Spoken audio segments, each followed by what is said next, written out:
Welcome back to another episode of What Are You Made Of with your boy, the unstoppable Mike C-Roc. I'm in the house with another gentleman who, after reading his story, and you'll hear about this, he's unstoppable too. I did see, by the way, one post he said that you're not invincible, but I think you're unstoppable.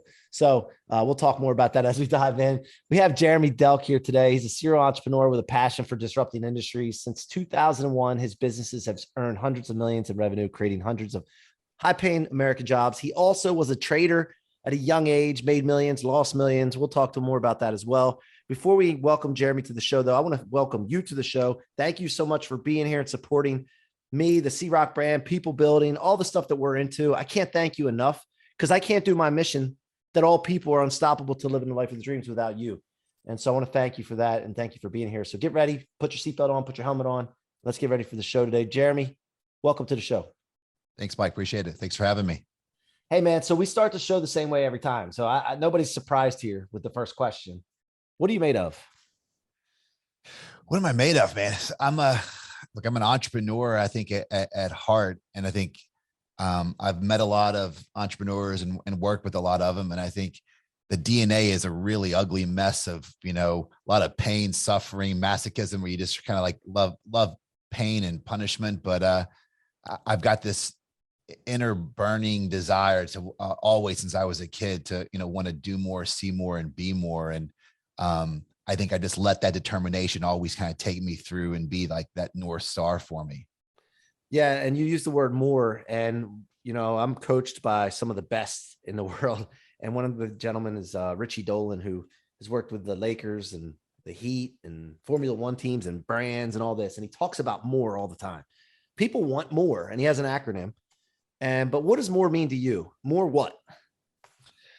So more experiences, more life, I think is for me, and learning. I think learning's been probably my one of the keys to my success, is that I just am always curious. And this is true for a lot of my businesses that I've exited. I always exit a business when I'm just fucking bored, right? Like when I've like figured it all out, I've taken it to that next level and gone through, and like when business is going really good and like you're just now on that steady growth trajectory, I'm out. I'm not your guy. Like I'm more of the guy of like, bridges burning down. What do we need to kind of go through? Like that level of, ingenuity is kind of what drives me.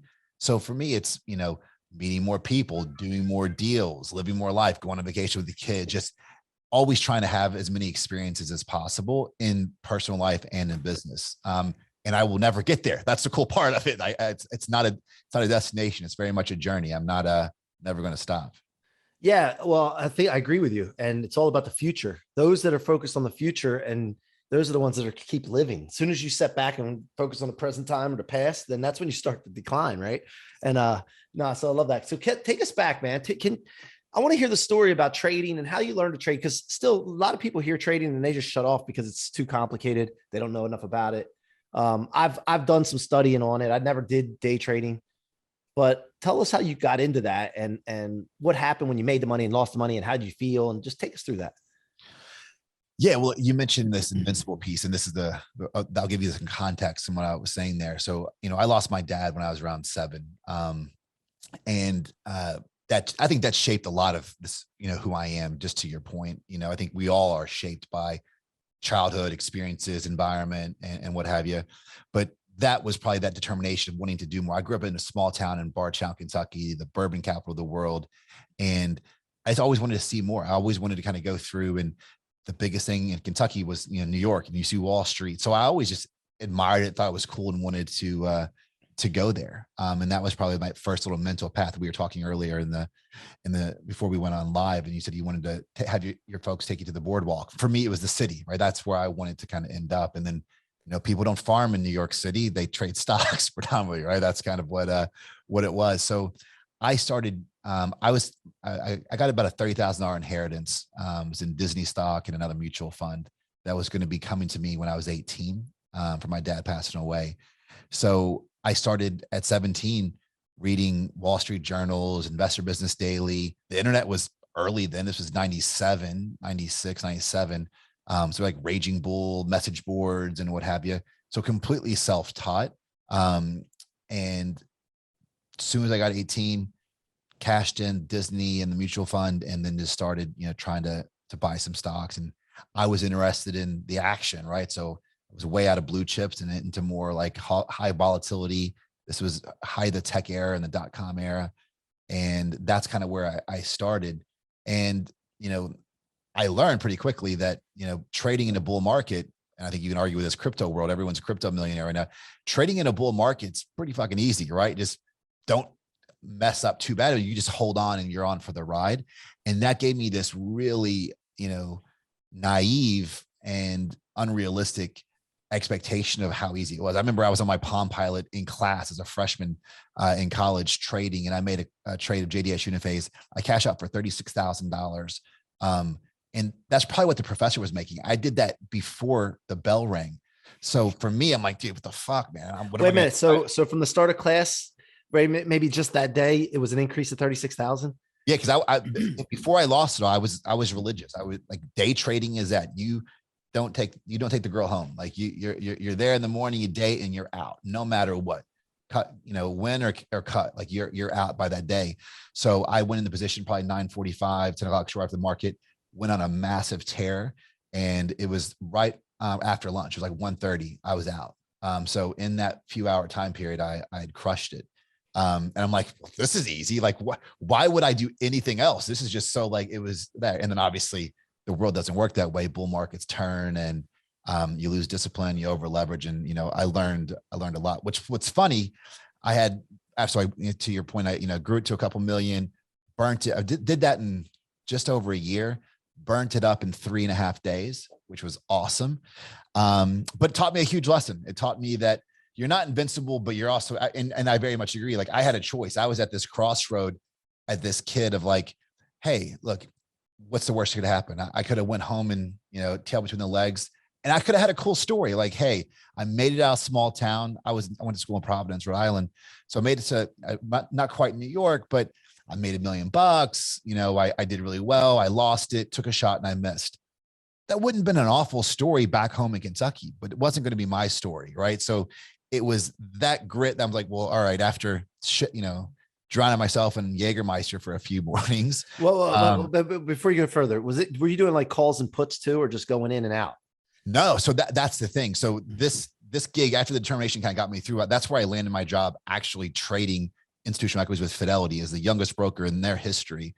And, but to become a licensed broker, you had to learn all this stuff.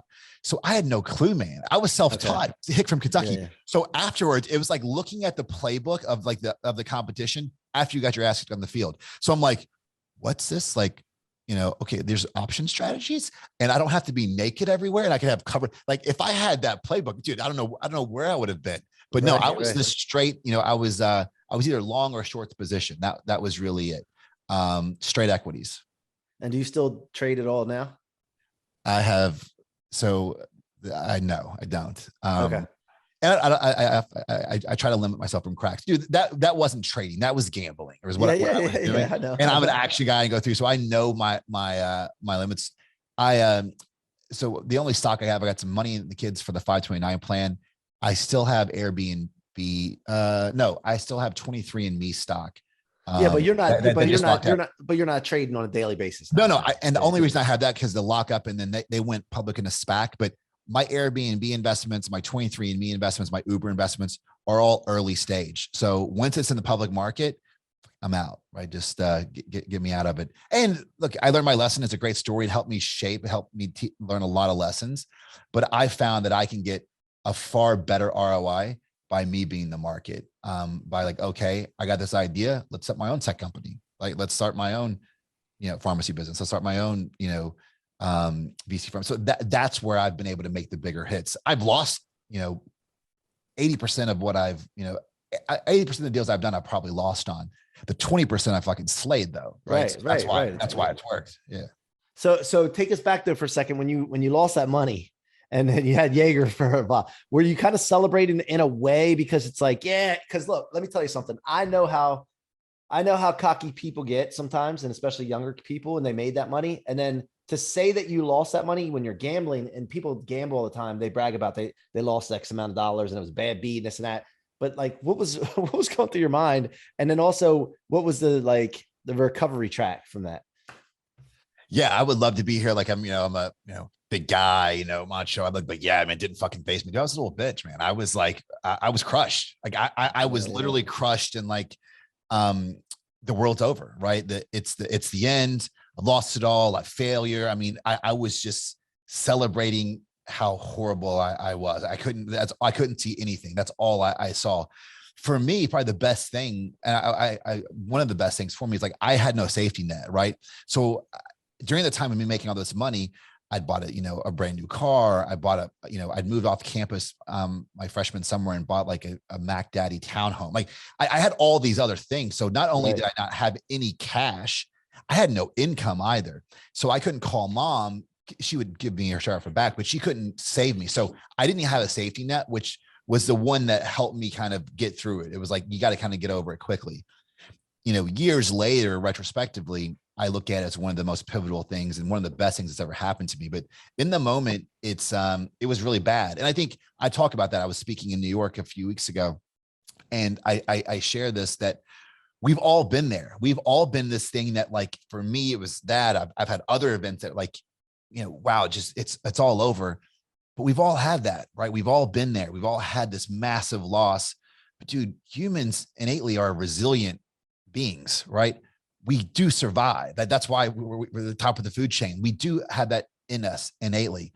And it's finding it and remembering you have it. And what I do is really try to not recreate. I don't, try to fail like on purpose, but I try to break everything I can to fail as quick as I possible, because that's where I've always been successful in learning.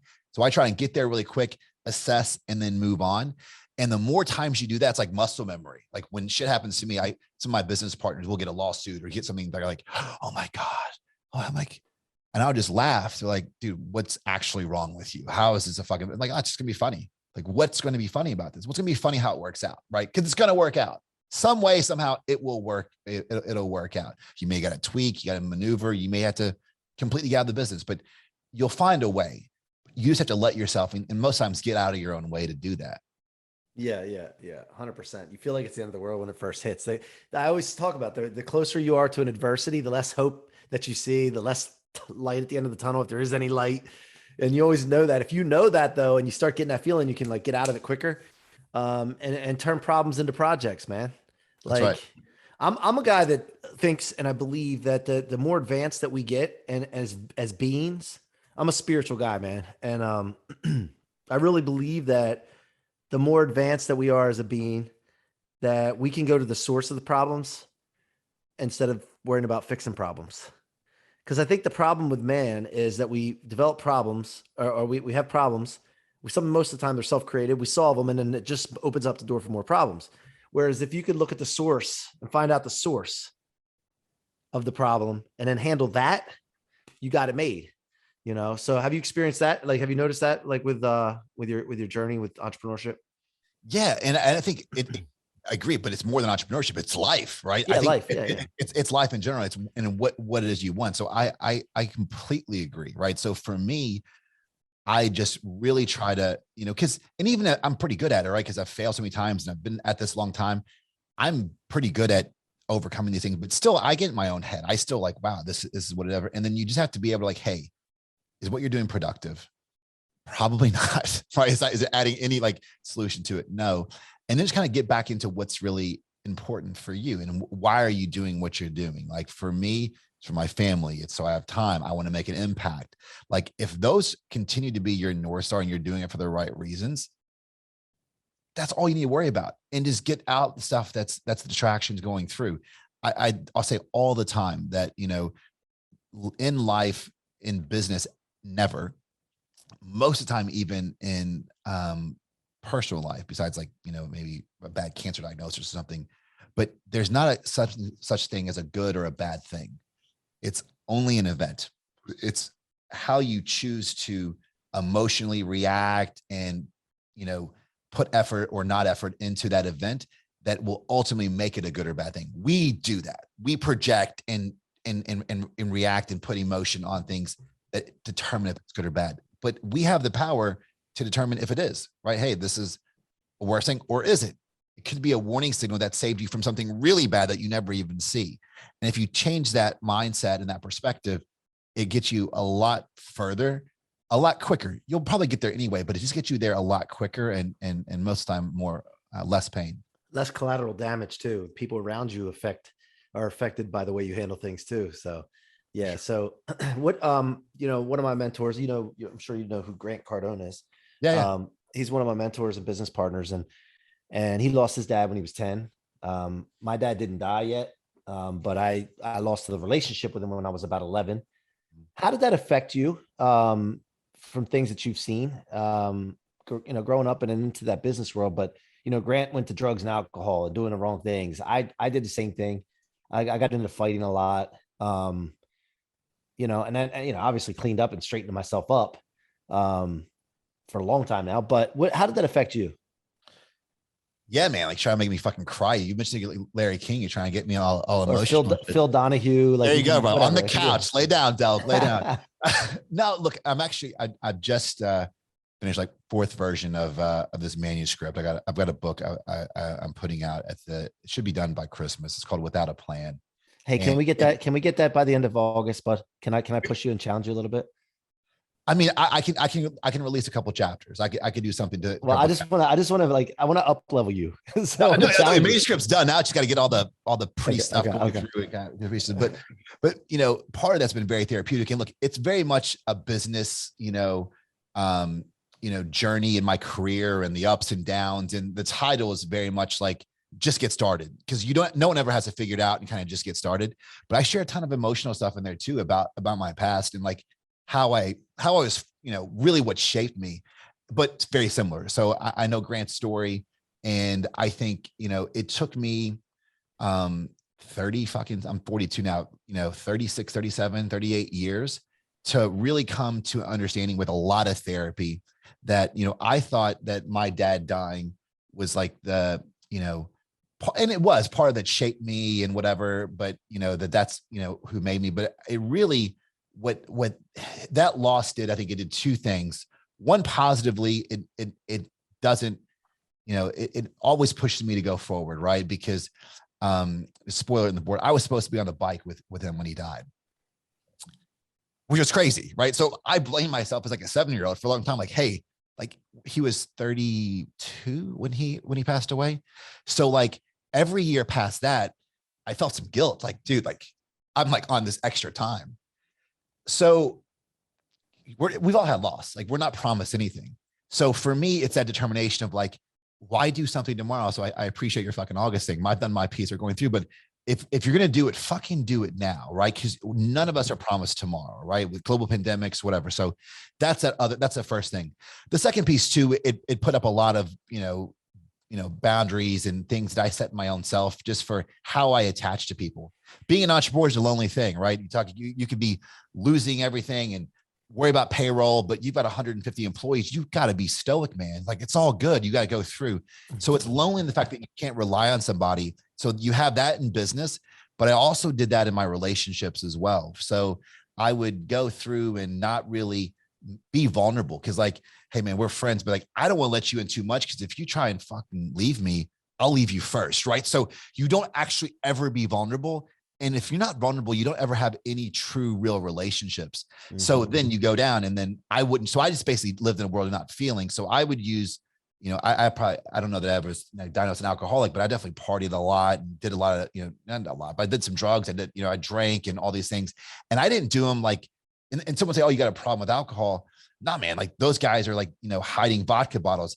I was drinking to actually let my inhibitions down, to show true feeling and be vulnerable. Same thing. Right? Same thing. Right. And then you're like, fuck, that's like, cause like, and then like you under pressure. So then you go through and now again, tons of therapy and laying on someone else's couch, you really go through like, it's a shitty way to live. And like, as scary as it is, especially for a guy like me to be vulnerable, if you can do it, it's such a better life, man. It really is. So yeah. So that's how it's affecting me, I guess. Right. It's motivated the hell in me, and I go through and, hard charging, guy, but there's that other side of it too. That's really, really real. Yeah, man. I wrote that book back here, Rocket Fuel: Convert Setbacks, Become Unstoppable. And I looked at it as everything that comes my way in life that I would normally think that would slow me down or stop me. If I store it in my tank instead of my trunk, where most people keep the stuff, you become unstoppable. Like it's like a formula. Right. And so yeah, I can relate to that, man. And I thank you for sharing that with me and the audience. We got to remember they're here too, somewhere at some point. But so look, man, what's the vision for the future for you right now, and like going forward? What's got you excited right now? Yeah, I mean, I've just had a couple, really successful exits out of the healthcare space, and I think it's about paying it forward, right? I mean, a buddy of mine said something that's so simple, so profound, like, hey, Jeremy, you don't value what you know because you know it, and like, well, that's reasonable. And then so now I'm doing a lot of these podcasts. I'm doing a little bit of consulting and coaching. I'm looking for, and I'm basically doing that mainly for deal flow, right? I'm looking to try and find, entrepreneurs that are in a rut going through, and whether they need, cash, they need, shared services. I mean, I've got all these things in-house within my firm. So I'm just really trying to help people on. And that's a big part of why I wrote the book, right? Is like, man, I've been through some stuff, right? Dad dying. I had, FBI. I've had all kinds of stuff that's happened to me. But oh yeah, that's another podcast. That's episode 2 when I promote the book. Shit, but I'm bringing you back. I like the teaser, the spoiler in. But yeah, I've had it, man, and like some fucking bad stuff.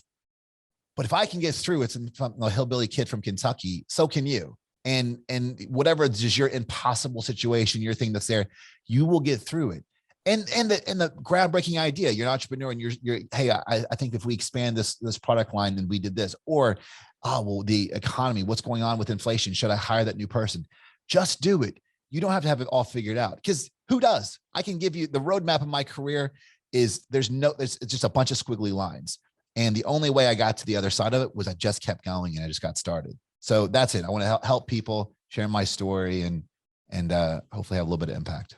Love it, man. Love it. Well, we were talking offline before this, and if you're in the audience and right now and listening to this, and you're thinking like, yeah, I have that situation. What's the best way for them to reach out to you, by the way? I'm on Jeremy S. Delk on all social, and then jeremydelk.com. jeremydelk.com. If you're thinking about that, you heard what he said, go find him, go connect with him. But besides the audience here, Jeremy, like I said, my partner and what we're doing, like this is gonna light your ass up so much, and it's gonna be like you're not even gonna have to look anymore. When I tell you everything that's going on with what we're doing, you're gonna be blown away, man. But I want to thank you for being here. Thank you for being vulnerable and sharing. And that the great thing about this show a lot of times is I've developed so many friends from this show, because it's like we get an opportunity to really share and talk. Right. And, I haven't shared my whole story with you, but like I got to hear yours, and that's there's so many synergies, and man, I appreciate you, man. No, thanks so much, brother. I really appreciate it. All right, guys, you guys have been listening to the What Are You Made Of podcast with your boy, the unstoppable Mike C-Roc. And of course, you hear now Jeremy Delk is unstoppable as well. Thank you. And so are you. You're all unstoppable. You just got to realize it. You got to step into being it. So go subscribe to your favorite podcast platform, to the What Are You Made Of show. If you like to watch these, you can go on YouTube and watch these. And in the meantime, until next time, be unstoppable.